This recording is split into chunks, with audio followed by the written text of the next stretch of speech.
আমরা আমরা লাস্ট ক্লাসে যা পড়েছিলাম, রাফিউ তুমি কি পড়েছিলে? আম মিস, আমরা হারাপ্পান সিভিলাইজেশন নিয়ে আমরা অনেক কিছু পড়েছিলাম। হ্যাঁ, বলে কি তুমি বাসায় পড়েছিলে? জি। আমি একটু ধরতে পারি?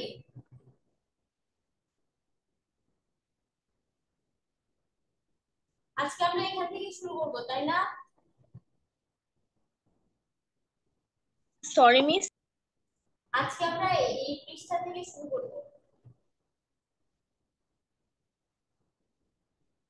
আমরা তো এতটুকু পড়েছিলাম,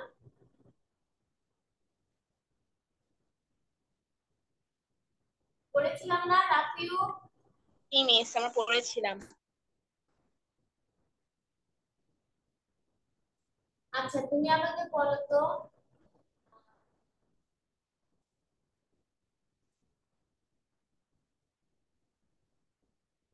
what was the main cause for destruction of Harappa civilization?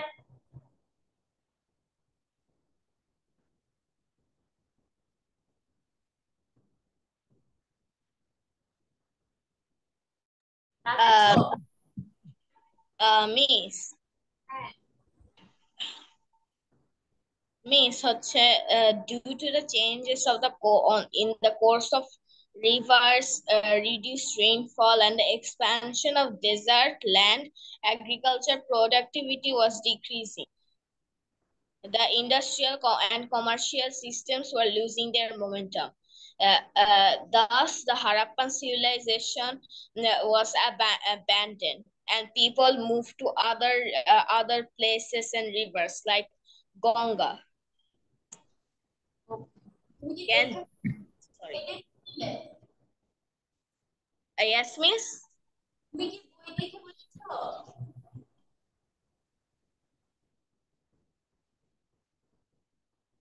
Miss, আপনার ভয়েসটা একটু কাটা কাটা আসতেছে। তুমি কি বই দেখে বলেছো?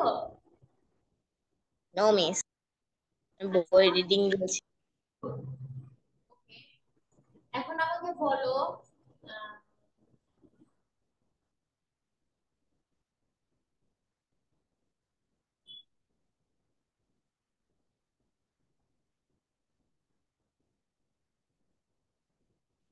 আচ্ছা, ঠিক আছে, পড়েছো না? ওকে, আমরা এতদিন দেখেছি যে বাংলা অঞ্চলে বাংলা অঞ্চলে আমাদের পুরনো ইতিহাস কি ছিল এবং এর সাথে আমাদের ভূপ্রকৃতির কি সম্পর্ক ছিল। এরপরে আমরা দেখেছি যে দক্ষিণ এশিয়াতে আমাদের কি কি সভ্যতা ছিল, কি কি সিভিলাইজেশন ছিল, এবং আহ, আমাদের এই ভূপ্রকৃতির সাথে সেই সিভিলাইজেশনের কি রিলেশন ছিল, তারা কি ধরনের প্রফেশনে যাইতো, কিভাবে চিন্তা ভাবনা করতো, তাদের কালচার কি, তাই না? তো আজকে আমরা দেখবো ওয়ার্ল্ড হিস্টোরি সম্পর্কে, পৃথিবীর ইতিহাস এবং এর ভূপ্রকৃতিক উপাদান কিভাবে এই ইতিহাসকে ইনফ্লুয়েন্স করেছিল। ঠিক আছে, influence of components of landform on world history. We will now try to see this same issue in the global context. এতদিন আমরা দেখেছি বাংলা অঞ্চল নিয়ে, দক্ষিণ এশিয়া নিয়ে, আজকে আমরা দেখব পৃথিবীর ইতিহাস নিয়ে। It is now clear to us that hunting or gathering, এটা তুমি পড়ো তো রাফিউ, এই প্যারাটা তুমি পড়ো।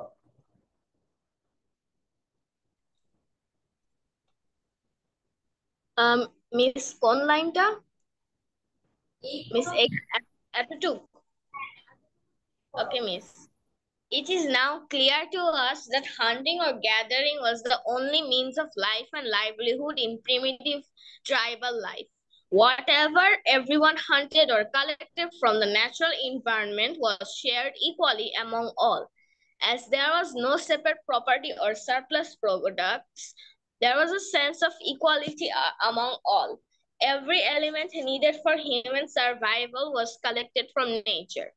After gathering and hunting naturally produced food and animals, people again sought to refuse in the shelter of nature. By accumulating their experiences, they found the necessary logistics and techniques for survival. The first revolution in the world happened with the skills and abilities of people acquired over the millions of years. The agriculture revolution. Then the urban revolution began. খুব সুন্দর হয়েছে, very good. আচ্ছা, তাহলে এখান থেকে আমরা জানলাম যে পুরনো সভ্যতার মানুষরা যখন কৃষিকাজ জানতো না তখন তাদের জীবিকা নির্বাহের মূল পদ্ধতি ছিল হান্টিং অর গ্যাদারিং, রাইট? আর সেগুলো দলের মধ্যে ইকুয়ালি শেয়ার হতো, কোনো সেপারেট প্রপার্টি ছিল না, ঠিক আছে? এন্ড সেপারেট প্রপার্টি না থাকার কারণে তাদের মধ্যে কি নিজেদের গোত্রের মধ্যে নিজেদের মানুষদের অনেক মিল ছিল, তাই না? Yes. After gathering and hunting naturally produced food and animals, people again sought refuge in the shelter of nature. আচ্ছা, শিকার এবং সংগ্রহের পরে তারা কি করতো?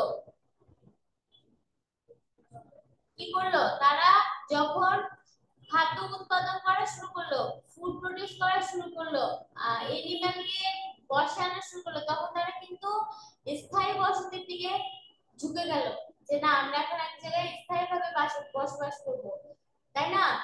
By accumulating this experience, they found the necessity logistic and technique for survival. এবং এই বসতি গড়ে তোলার জন্য যা যা প্রয়োজনীয় জিনিসপত্র, কাঠ এবং অন্যান্য জিনিসগুলো তারা কোথা থেকে সংগ্রহ করতো? সবকিছু নেচার থেকে সংগ্রহ করতো, কোনো ধরনের কৃত্রিম কোনো উপাদান ছিল না তখন।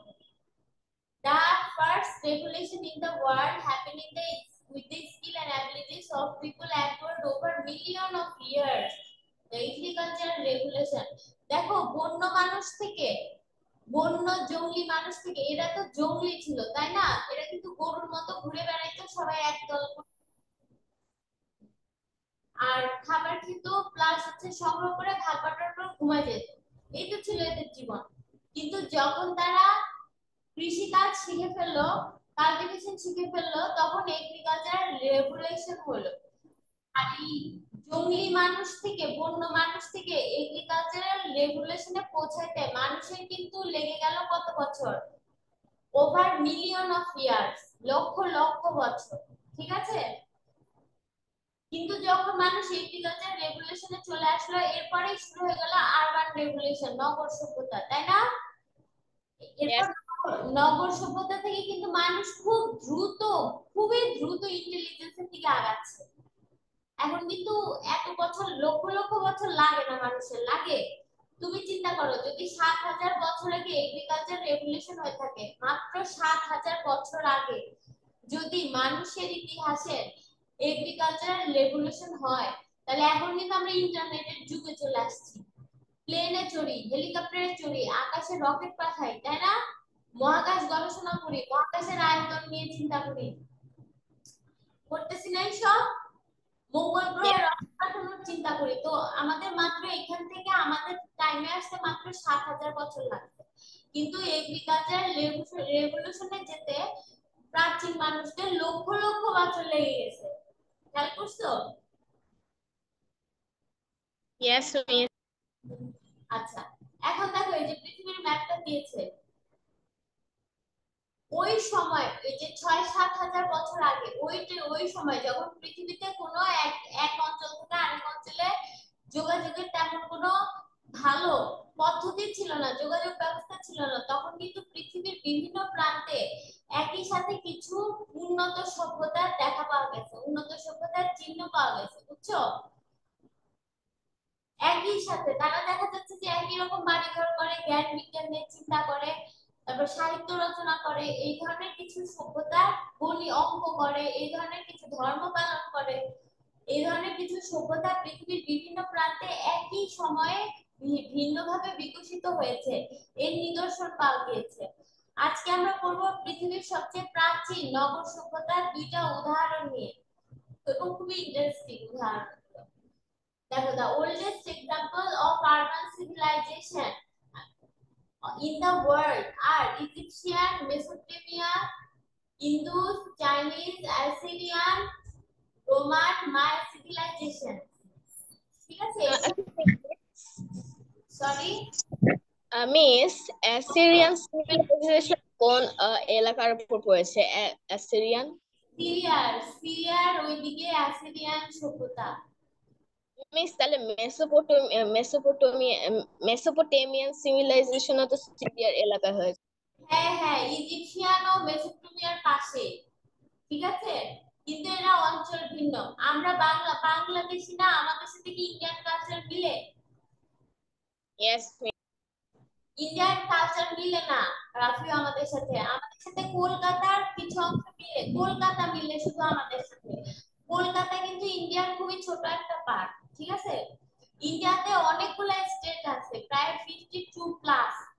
তো ওই পার্ট গুলো রাজস্থান, তারপরে তোমার ওই যে কি কি কি জানো জায়গাগুলো, শিলং, তারপর তোমার তিব্বত, তারপর লাদাখ, তামিল, মালায়ালাম, এইসব কোন স্টেটের সাথে আমাদের কালচার, মুম্বাই, কোনো এক ফোঁটাও আমাদের কোনো মিল নাই। এরা তো আমাদের পাশেই থাকে না। পাকিস্তানও তো আমাদের দেশ ছিল, আমাদেরই দেশ ছিল। পাকিস্তানের সাথে কি আমাদের কোনো কিছু মিলছে? এগুলাই যে ইজিপশিয়ান, মেসোপটেমিয়ান, অ্যাসিরিয়ান, এগুলো পাশাপাশি, যে ইন্দুস, এগুলো হচ্ছে পাশাপাশি, বলতে গেলে পাশাপাশি সভ্যতা, ঠিক আছে। কিন্তু এরা তো তখন, এখন তুমি প্লেনে ইন্ডিয়া যাওয়ার কথা চিন্তা করতে পারো, ট্রেনে যাওয়ার কথা চিন্তা করতে পারো, বাসে যাওয়ার কথা চিন্তা করতে পারো। তখন তো এসব ছিল না। মাঝখানে ছিল সাগর, ছিল মরুভূমি। ওরা তো নিজেদেরকে নিয়ে ব্যস্ত ছিল, ওরা তো পাশে কি আছে সেটাকে ভাবতে পারতো না, সেটা সম্পর্কে জানতে পারতো না।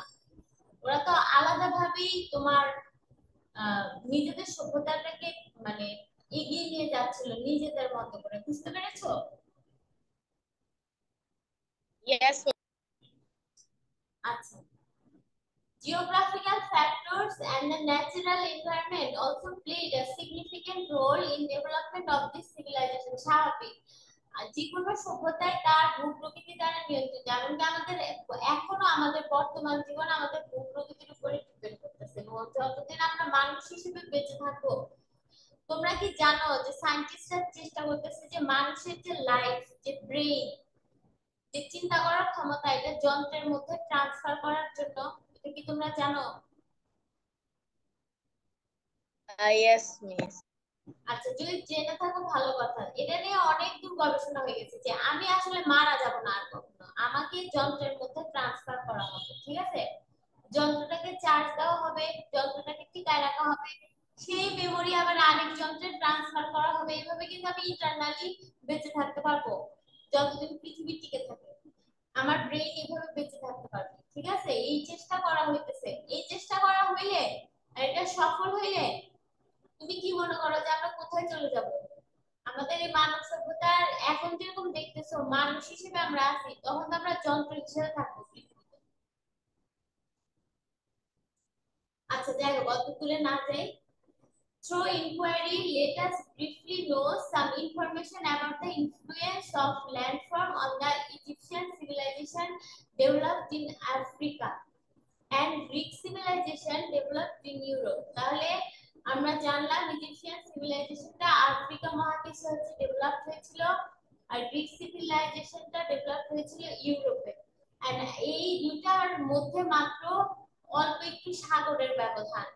সাগরের এই পারে হচ্ছে মিশর, সাগরের ওই পারে হচ্ছে গ্রিক।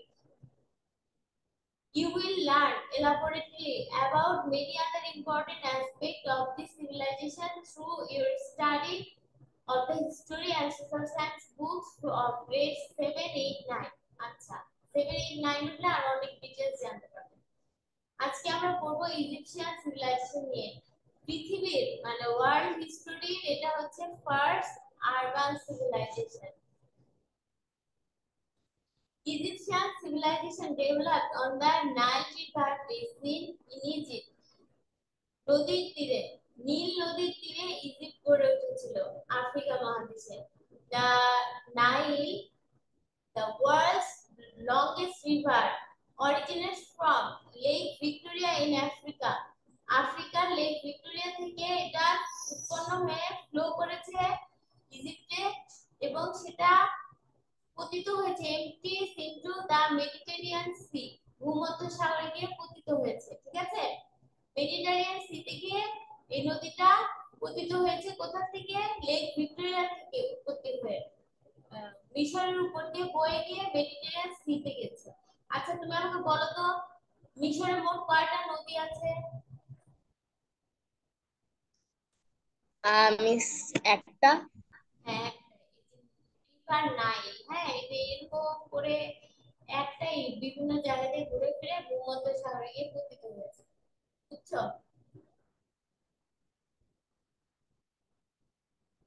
ঠিক আছে, নাইল, নাইল রিভারটা যে কোন দিকে?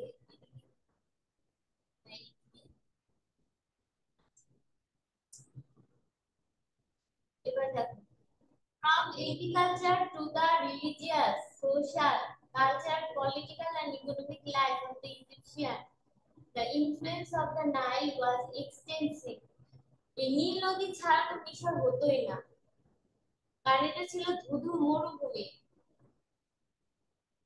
Realizing its truth, the father of history, Herodotus, ইতিহাসের জনক হেরোডোটাস বলেছেন, he who has seen Egypt must have realized that the land is the gift of the Nile.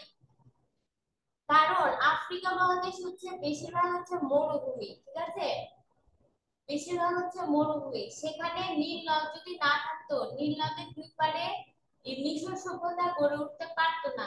তো উনি বলেছে যে এই ইজিপ্ট দেখবে সে অবশ্যই উপলব্ধি করবে যে মিশর হচ্ছে নীল নদের দান। এটা তো আমরা কি পড়তেছি যে বিশ্বের ইতিহাসে মানব সভ্যতার সাথে ভূপ্রাকৃতিক সম্পর্ক, তাই না? তো সেই অনুযায়ী এই কথাটা কিন্তু খুবই একটা গুরুত্ব বহন করে। ইজিপ্ট দেখো তোমরা, সেই নদীর থেকে ছোট ছোট খাল কেটে নিয়ে গেছে, দেখছো?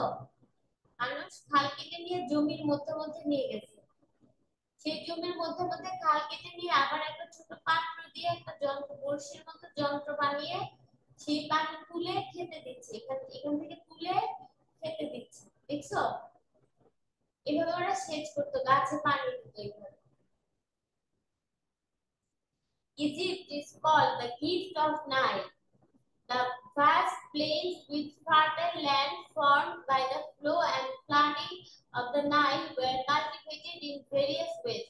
তো তখন যখন প্রথম নীল নদীটা প্রবাহিত হলো তখন এটা অনেক বেশি উত্তাল ছিল, যেখানে এটা বারবার সেই মরুভূমির উপর দিয়ে যখন প্রবাহিত হয়েছে তখন বালুগুলার মধ্যে ধীরে ধীরে ছোট ছোট আগাছার মতো গাছ হয়েছে। একসময় সেই গাছগুলো মরে গেছে, মরে গিয়ে জৈব সারে পরিণত হয়েছে।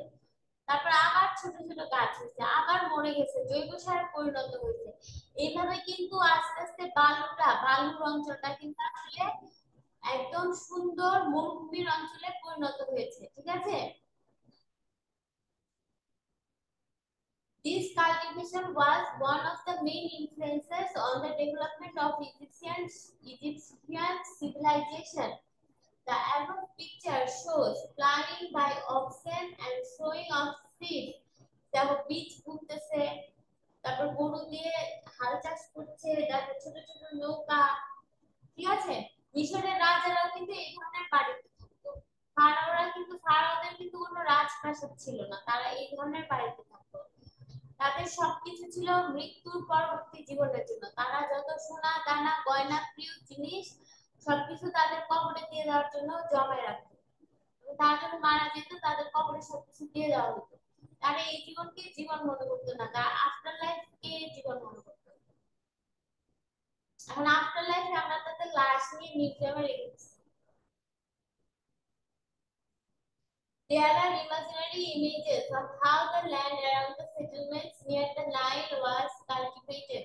There are also images of making small cannons or cranes and carrying water through basket or pots. দেখলা এই যে ছবিটার কথা বলছি, কেমন লাগে ছবিটা দেখে? একদম মনে হয় না বাংলাদেশ?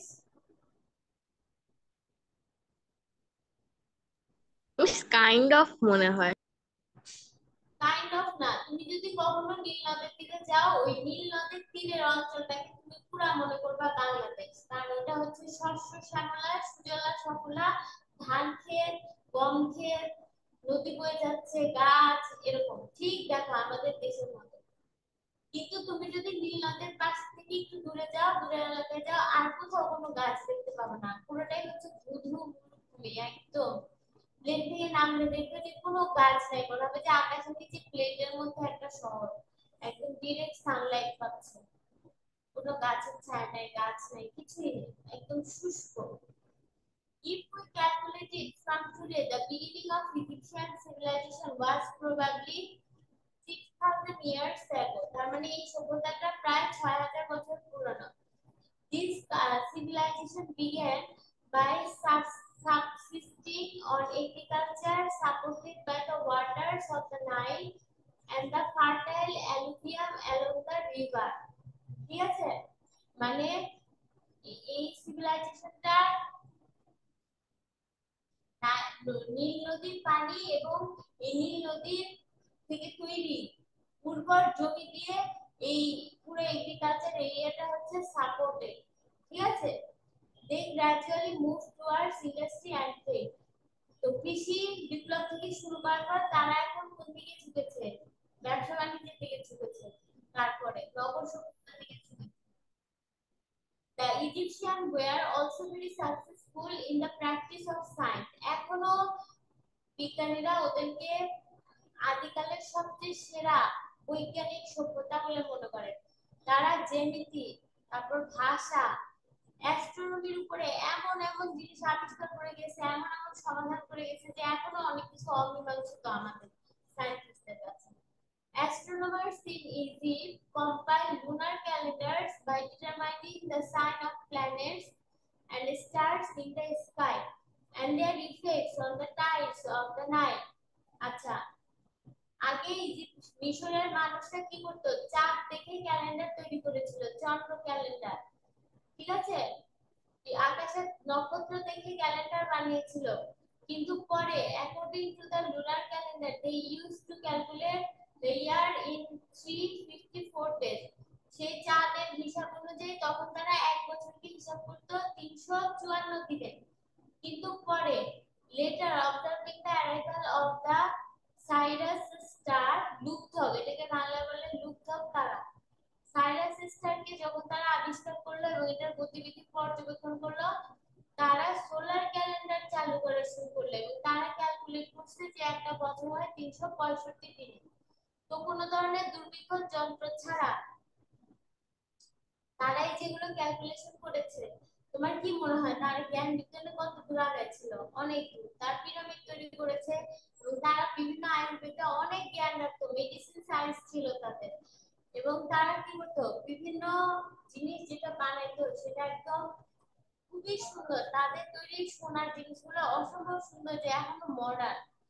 ঠিক আছে, এবং তারা অনেক সায়েন্টিফিক ক্যালকুলেশন করার জন্য অনেক বিভিন্ন ধরনের ছোটখাটো গাণিতিক জ্যামিতি বক্স, স্কেল, তারপর হচ্ছে কম্পাস, এই ধরনের অনেক কিছু তারা বানিয়েছে। The city of Thebes was built beside and within the banks of the Nile. তাহলে এই কোন সিটিটা নাইল নদীর তীরে তৈরি হয়েছিল? and various temples and structure adjacent to it. হ্যাঁ, মিশরে অনেক বড় বড় মন্দির আর স্ট্রাকচার ছিল, তারা মূর্তি পূজক ছিল। ঠিক আছে, তারা বিড়ালকে পূজা করতো, শিয়ালকে পূজা করতো, সাপকে পূজা করতো। Centered around agriculture, ancient Egyptian civilization flourished in the fertile delta of the river Nile. বুঝেছি আমরা, রিভার নাইলের পানিতে ইজিপশিয়ান সভ্যতা পরিপুষ্ট হয়েছে। Gradually transform into an advance urban society. এরপরে তারা নগর সভ্যতায় উন্নীত হয়েছে। Marked by the expansion of crafts and commercial trade. এরপর আমরা পড়ব Greek civilization. Greek civilization a urban civilization developed on the seashore, যেটা বন্দর নগরী সেই সময়কার, পৃথিবী বিখ্যাত বন্দর নগরী। ঠিক আছে, বন্দর নগরী মানে কি? মানে এখানকার মানুষরা ঠিক কৃষি কাজের উপর ডিপেন্ডেন্ট না, তাদের মূল ইকোনমিক আর্নিং হচ্ছে তোমার সমুদ্রে মাছ ধরে মণিমুক্তা ধরে চাষ করে তারপর হচ্ছে তোমার কি বিভিন্ন দেশের সাথে ব্যবসা বাণিজ্য করে। Agriculture was the mainstay of the economy of the ancient civilization that developed along rivers. Industry and trade gradually developed there based on the abundance of agricultural production. On the other hand, the ancient Greek and Phoenician civilization, this is a civilization Greek এর মতোই emerged, centered on different pieces of land along the shores of the Mediterranean Sea. আচ্ছা এখন দেখো এখানে যেখানে বড় বড় ভূমধ্য সাগর, এই যে নীল নদ ধরো যে এখানে ভূমধ্য সাগরে এখানে পতিত হয়েছে, ঠিক আছে? এখানে ভূমধ্য সাগর, এখানে হচ্ছে মিশর, ঠিক এইখানেই হচ্ছে গ্রিক। ভূমধ্য সাগরের মধ্যে দ্বীপের মতো হচ্ছে সব গ্রিক। এখানে হইতে পারে, হ্যাঁ এই যে এইখানে, আসলে আমি ভুল বলছি, ভুলটা দিকে নিয়ে গেছে, আসলে এইখানে নীল নদ এখানে পতিত হয়েছে, এই যে এইখানে হচ্ছে সমস্ত গ্রিক সিভিলাইজেশন, ঠিক আছে? ভূমধ্যসাগর, তার মানে তুমি যদি মিশর যেখানে নীল নদ পতিত হয়েছে সেখানে যদি দাঁড়াও তাহলে তুমি সাগরের মধ্যে গ্রিক দেখতে পাবে। Extensive agricultural land or irrigation facilities did not surrounded this coastal civilization. এরা হচ্ছে মানে এরা হচ্ছে সমুদ্রের উপকূলীয় সভ্যতা, এদের কৃষি কাজ করার জন্য প্রয়োজনীয় উর্বর জমি, সেচ দেওয়ার মতো পানি নাই। In this civilization, therefore, the economy developed differently. সেজন্য তাদের অর্থনৈতিক ব্যবস্থা হচ্ছে আলাদা। They excelled in harvesting fish, pearls, and other valuable resources from the sea. তারা সাগর থেকে মাছ, মুক্তা এবং অন্যান্য যেটা মূল্যবান জিনিস সেটা সংগ্রহ করতো, বিভিন্ন ধরনের শৈবাল, ঠিক আছে, সংগ্রহ করতো। They built their economic life by collecting wood from the hilly areas. এই এই গ্রিক সভ্যতা ছিল পাহাড়ি নগরীর মধ্যে, পর্বত মানে অনেক পাহাড় পর্বত ছিল এই সব দ্বীপের মধ্যে, এবং সেটা সারাউন্ডেড ছিল হচ্ছে সি দিয়ে, সাগর দিয়ে। তো তাদের মূল কাজ ছিল পাহাড় থেকে কাঠ কেটে জাহাজ বানানো, সেই জাহাজ দিয়ে মাছ ধরা, মুক্তা সংগ্রহ করা, অন্য দেশকে হামলা করা, ঠিক আছে? Building ships with the route and conducting trade activities by ships. See, তার নিজেদের তৈরি জিনিসপত্র নিয়ে অন্য এলাকায় যেত, সেগুলো বিক্রি করে আসতো এবং অন্য এলাকার জিনিস নিয়ে আসতো ওদের দেশে। Numerous mountains separated the land of Greece. অনেক পাহাড় পর্বতে গ্রীষ্মতা ভরা। Because of population growth, the isolated settlements that developed in different parts of Greece were loosely connected.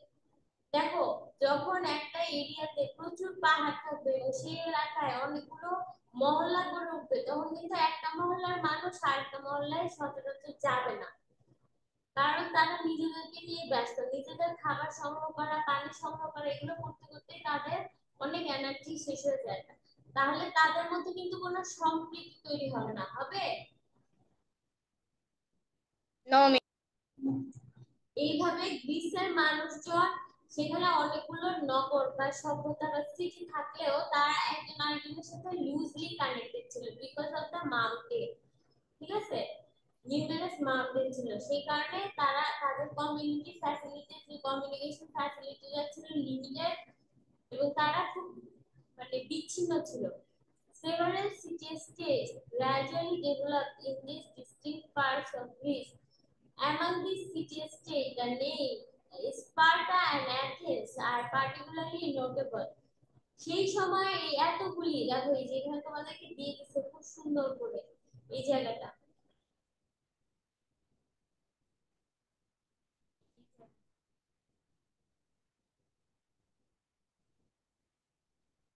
দেখছো এই যে এই জায়গাটা, এখানে নীল নদ দিয়ে পড়ছে আফ্রিকার মহাদেশে, নীল নদ দিয়ে এখানে পড়ছে মহাদেশে, মানে এই যে এই পুরোটাই হচ্ছে ইউরোপ, গ্রিস, ঠিক আছে? এখান থেকে তুমি তারা ওই পাশে গ্রিস নগরী দেখতে পারবা। তো এই জায়গাটাকে তোমাকে ম্যাপে দিচ্ছে এখানে কিন্তু দেখো, এখানে মেসেনে, স্পার্টা, দেখছো এই যে স্পার্টা, এই যে স্পার্টা, তারপরে অ্যাথেন্স, অ্যাথেন্স কোথায়, এই যে ট্রয়, ট্রয় নগরী নিয়ে হচ্ছে বিশাল একটা মহাকাব্য আছে। থেবেস, যে থেবেস নগরী, তারপরে এগুলো সিসিলি, এগুলো খুব বিখ্যাত নগরী ছিল সেই সময়। সিসিলি ছিল জলদস্যুদের আখড়া। এখানে সব যত জলদস্যু আছে সবাই সিসিলিতে থাকতো। তো এইখানে প্রচুর জাহাজ ছিল জলদস্যুদের, সেটা নিয়ে ওরা সাগরে বের হয়ে অন্যান্য জাহাজ যেটা মাছ ধরে মুক্তা সংগ্রহ ওদেরকে, ওদের কাছ থেকে ডাকাতি করতো। বুঝছো? চাষ ছিল। এথেন্স কি তোমার চোখে পড়তেছে? যে অলিম্পিয়া, অলিম্পিয়া খুব বিখ্যাত ছিল। এখানে এখানে অনেক বিরাট বিরাট মানে ক্রীড়া প্রতিযোগিতা হইতো। এই যে এথেন্স পেয়েছি আমরা, দেখছো? এথেন্স আর স্পার্টা এটা খুবই উন্নত নগরী এবং ধনী নগরী ছিল সেই সময়। এখন কিন্তু আর পৃথিবী এরকম নাই, এখন কিন্তু এইসব শহর নাই। এই যে মাউন্ট অলিম্পাস, এটা খুব বিখ্যাত, ঠিক আছে? Greek civilization was developed on the seashore. দেখো আমরা দেখতেই পাচ্ছি গ্রিক সভ্যতাটা পুরোটাই সাগরের তীরে, তাই না? সাগরের তীরে দ্বীপের মতো খন্ড খন্ড। This civilization was developed on the seashore. তাহলে তোমাকে কি জিজ্ঞেস করে which civilization was developed on the seashore, তুমি তো বলতে পারবা যে Greek civilization, ঠিক না? This civilization was originally a conglomerate, ও আচ্ছা, this civilization was originally a conglomeration of many islands. এটা আসলে একটা শহর না, এটা হচ্ছে অনেকগুলো দ্বীপপুঞ্জের সমষ্টি, ঠিক আছে? অনেকগুলো দ্বীপের সমষ্টি। কংগ্লোমেরেশন হচ্ছে সমষ্টি, দ্বীপপুঞ্জের সমষ্টি, আইল্যান্ড হচ্ছে দ্বীপ। City states were also developed and individual island। বিভিন্ন শহর তৈরি হয়েছে বিভিন্ন দ্বীপে, বিভিন্ন দ্বীপে বিভিন্ন শহর তৈরি হয়েছে। The map above shows the location of the city-states of the Greek civilization. এই ম্যাপটা কিন্তু সেই 6000 বছর আগে গ্রিক সিভিলাইজেশনের, বুঝছো? এখন কিন্তু আর এসব নাই, এখন ওরা অনেক ভদ্র সভ্য জাতি। The main geographical feature of an ancient Greece are the mountain and the islands surrounded by seas. Originally, the civilization of Greece was a combination of many island states. These island states were involved in conflict between themselves at various times. যেহেতু এরা নিজেরা নিজেদের মধ্যে নিজেদের তেমন কোনো সম্প্রীতি ছিল না, এরা কিন্তু নিজেরাই নিজেদেরকে হামলা করতো, বুঝছো? স্পার্টার লোক গিয়ে ট্রয়ে হামলা করতো, ট্রয়ের লোক এসে এথেন্সে হামলা করতো, সালামিসের লোক গিয়ে সারিয়াতে হামলা করতো, একজন আরেকজনকে হামলা করতো অনেক। মিস সিভিল ওয়ারের মতো, হ্যাঁ সিভিল ওয়ারের মতো। হ্যাঁ হ্যাঁ, রাইট। আর এই যে সিসিলি, সিসিলি দ্বীপটা আছে না, English pirates of the Caribbean দেখতে বলতে একটা ইনফরমেশন দেওয়া আছে। এই সিসিলিটা কিন্তু তখন পাইরেটসদের দ্বীপ ছিল, পাইরেটসদের শহর ছিল। এখানে শুধু পাইরেটসরাই থাকতো একটা সময়। আচ্ছা, the main geographical feature of ancient Greece are the mountain and islands surrounded by seas. তার মানে এখানকার মেইন জিওগ্রাফিক্যাল ফিচারটা কি? Mountain and islands surrounded by sea. Originally, the civilization of Greece was a combination of many island states. মানে Greek সভ্যতাটা মূলত অনেক দ্বীপ নিয়ে তৈরি ছিল। These island states were involved in conflicts between themselves at various times. নিজেদের মধ্যে অনেক মারামারি করতো। Besides, they also accomplished many things when they were united. এবং তারা মিলেমিশেও কিছু কাজ করতো। That is why small city-states were formed in this civilization. ঠিক আছে, এই জন্য এখানে ছোট ছোট অনেক সিভিলাইজেশন ছিল। দেখো মানচিত্রটা দেখলে বুঝতে পারবা। এথেন্স কিন্তু অনেক ছোট, কিন্তু এটা অনেক ধনী একটা স্টেট ছিল। তারপর ধরো থেবেস, থেবেস একটা ছোট স্টেট, তাই না? অলিম্পিয়া একটা ছোট আরকুস একটা ছোট স্টেট, কিন্তু এরা যেগুলো ছোট ছোট স্টেট তারা আবার মিলেমিশে থাকতো। মনে করো স্পার্টার সাথে এই পুরো এলাকাটা মিলেমিশে থাকতো, এথেন্সের সাথে এই পুরো এলাকাটা মিলেমিশে থাকতো। এরা একে হামলা করতো, এরা একে হামলা করতো, কিন্তু মিলেমিশে করতো। এরা আবার একে হামলা করতো, ঠিক আছে? এরকম ছিল বিষয়টা।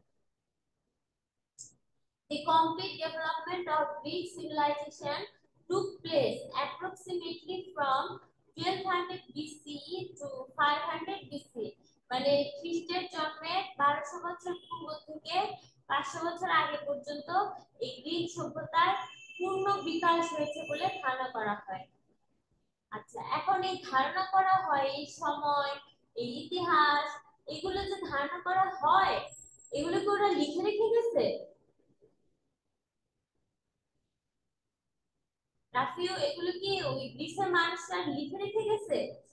মিশরের মানুষরা লিখে রেখে গেছে? লিখে রেখে যায় নাই, রাইট? হ্যাঁ, রাইট। এগুলো আমরা কোথা থেকে পেয়েছি? এগুলো আমরা পেয়েছি বিভিন্ন ধরনের মানে প্রত্নতাত্ত্বিক জিনিসপত্র থেকে, তাই না? যেগুলো মাটির নিচে পাওয়া গেছে, যেগুলো মাটির উপরে পাওয়া গেছে, পুরানো জিনিস থেকে আমরা এগুলো সময় বের করেছি, ইতিহাস বের করেছি।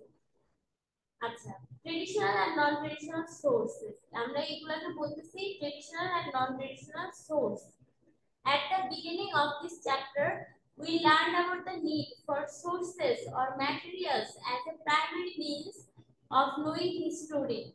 আমরা আমাদের পড়াশোনা প্রথমেই বলেছিলাম, সমাজ বইটা শুরুই হয়েছিল যে একটা মেয়ে ক্রিকেট খেলতে গিয়ে বা ফুটবল খেলতে গিয়ে একটা পুরনো বাসার মধ্যে কিছু প্রত্নতাত্ত্বিক জিনিস পায়, কিছু পুরনো কাগজ পায়, যে ভাষা সেখানে কিছু লেখা থাকে যেটা তারা বুঝতে পারে না। মনে আছে?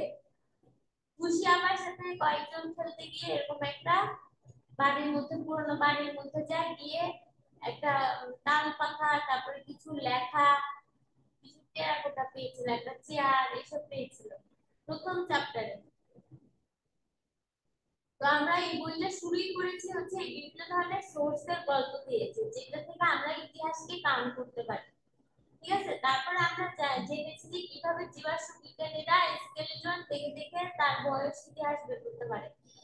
So, by examining the skeleton of ancient people, information is obtained about the physical structure of the people of that time.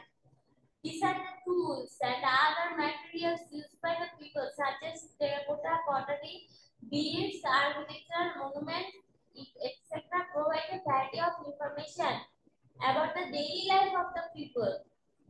There are non-traditional; these are non-traditional sources. ঠিক আছে? এগুলো হচ্ছে non traditional source. On the other hand, we also get diverse information from written records such as books, landscape, donation deeds, travel log. অনেকে ভ্রমণ করতো, সেটা লিখে রাখতো, অনেকে বই লিখতো, অনেকে জমি বিক্রি করতো, তার সেই দলিল লিখে রাখতো, ডোনেশন করতো, সেই দলিল লিখে রাখতো। এগুলো হচ্ছে কি ট্রেডিশনাল সোর্স, ঠিক আছে? এগুলো হচ্ছে traditional source. Let us investigate the lesson above the complete table below by identifying the source of the information in history. We will take help from our teacher. তো তুমি এখান থেকে এগুলো লিখে ফেলো বইয়ে। হ্যাঁ, আজকে এই পর্যন্তই। খুব ভালোভাবে যতটুকু পড়েছি ততটুকু ভালোভাবে বাসায় পড়বে। নেক্সট ক্লাসে যদি আগের ক্লাসে কোনো সমস্যা থাকে সেটা সলভ করে দিব অবশ্যই, সেগুলো নোট করে রাখবে। হ্যাঁ রাফিউ, এখন এটা লিখে ফেলো যে ট্রেডিশনাল সোর্স কোনগুলো। ট্রেডিশনাল সোর্স হচ্ছে তোমার books, landscape, donation deeds, travel log. এখানে এখানে লিস্ট করে লেখো বইয়ের মধ্যে। বুঝতে পেরেছো কি বলেছি? জি। আচ্ছা, এখানে নন ট্রেডিশনাল সোর্সটাও লিখো, terracotta, pottery, bead, service. Okay Rafiu, ভালো থেকো তাহলে, good bye. Goodbye, Miss. By.